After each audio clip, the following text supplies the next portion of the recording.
Bon, écoutez, il faut qu'on trouve une façon pour sensibiliser les gens sur la consommation d'énergie de leur appareil.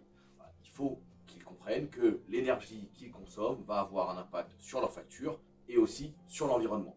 Donc il faudrait leur trouver un truc simple et efficace pour qu'ils sachent choisir le bon appareil qui consomme le moins possible. Bah, on n'a qu'à simplement et clairement indiquer le nombre de kilowattheures moyen sur l'étiquette.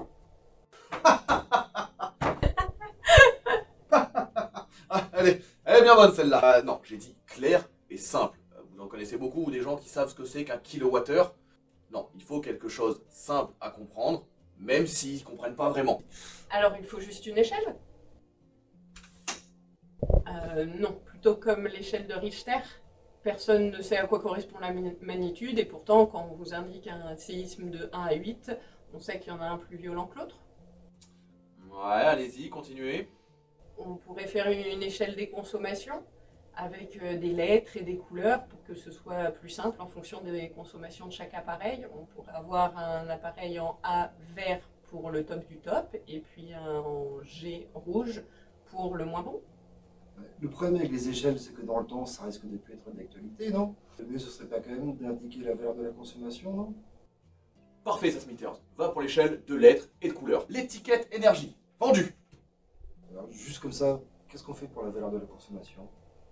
Oui, bon, on mettra la valeur de la consommation en kilowattheure en petit dans un coin, mais le plus important, c'est que les gens y comprennent l'échelle. Une lettre, une couleur, simple, efficace. Merci, bonsoir.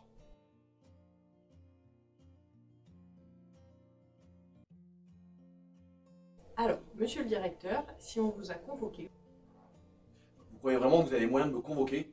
Alors si je suis là, c'est parce que je le veux bien. oui, donc si on vous a demandé de venir en urgence, c'est parce qu'on a un problème avec l'étiquette énergie. Comment ça? Elle est parfaite l'étiquette énergie, ça fait 20 ans qu'elle existe, les gens la comprennent. C'est quoi le problème? Le problème, c'est que les gens, ils lisent pas la consommation en kilowattheure. Ah, mais lâchez-nous avec ça, vous, puisqu'on vous dit qu'on s'en fout de la consommation tant que les gens ils comprennent l'échelle. Oui, mais le problème c'est que l'échelle, elle n'est plus bonne. Et pourquoi elle est plus bonne? Qu'est-ce qui va pas?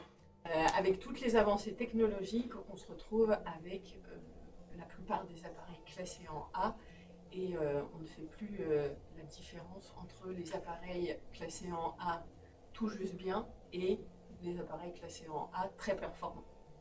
Non mais si c'est que ça, on rajoute des classes. Qu'est-ce qu'il y a de mieux que A? Je sais pas, à plus? Ah bah voilà, pour une fois, Jean Doudou, c'est bien ça. Alors vous me rajoutez des classes, voilà, au-dessus du A, le A+, le A++, et même le A+++, et puis comme ça, on est bon, plus de problème avec cette histoire d'étiquette énergie.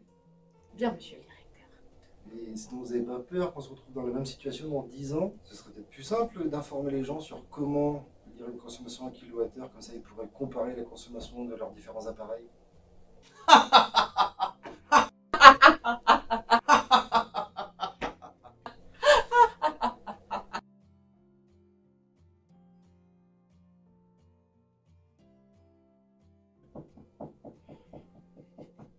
Bon alors je vous préviens, j'en ai marre de vos histoires d'étiquette énergie. Tous les 10 ans, c'est la même chose, alors qu'est-ce qui va pas cette fois? Bon, alors les gens ont bien compris le concept de l'étiquette énergie. Par contre, les plus, c'est pas hyper parlant. Quoi, les gens ils comprennent pas que A+++, c'est mieux que A? Bah, ça, ils ont bien compris. Ils ont compris les lettres de A à G, ils se sont habitués en 20 ans. Par contre, pour eux, un A+, c'est performant. Bah, et alors, ils ont raison, A+, c'est mieux que F.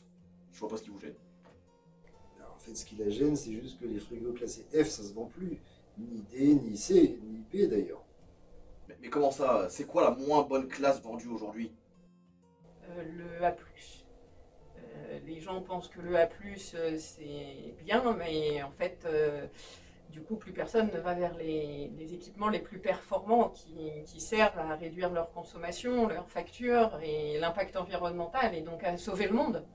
Ah, mais c'est sans fin cette histoire là, ça me saoule. Y a pas une solution simple pour comparer les appareils électriques par rapport à leur consommation d'énergie et qui changerait pas tous les 10 ans?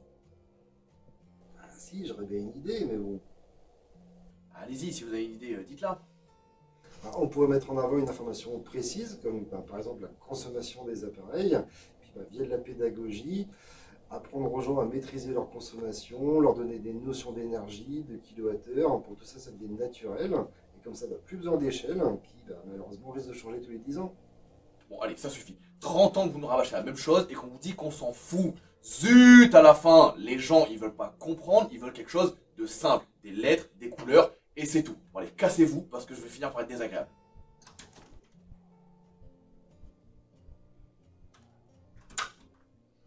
Bon, et vous avez une meilleure idée? Moi, je pensais revenir à une échelle plus simple. On supprime les A+, A++, on revient sur une échelle de A à G, mais on met des équivalences. Le A++ devient le B, on revient sur une échelle plus cohérente, on supprime les plus. Ouais, mais dans 2 ans, on se retrouve avec le même problème, non? Non, parce que cette fois, on réserve les meilleures lettres pour les futurs appareils à venir. En gros, aujourd'hui, le meilleur appareil, on le classe en B, on garde le A sous le coude pour les futurs appareils. Smithers, vous êtes génial. Ah, merci monsieur le directeur. Et c'est pas tout. La cerise sur le gâteau, la chantilly sur la crêpe au chocolat, les cristaux de sel sur le beurre, un QR code qui permet d'avoir toutes les informations sur le produit. Bravo. Franchement, bravo. Merci monsieur le directeur. Et vous voulez pas qu'on rappelle monsieur Roudoudou pour le tenir au courant?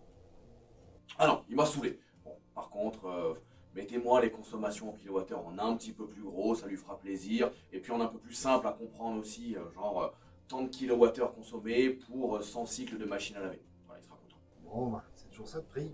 Ça aurait été bien quand même d'expliquer aux gens ce que c'est un kilowattheure. Leur dire que c'est la consommation d'un appareil d'1 kilowatt qui fonctionne pendant 1 heure, que ces kilowattheures sont directement liés à leur facture d'énergie, à leur impact environnemental, avec des équivalences simples, parlantes, mais bon, tant pis.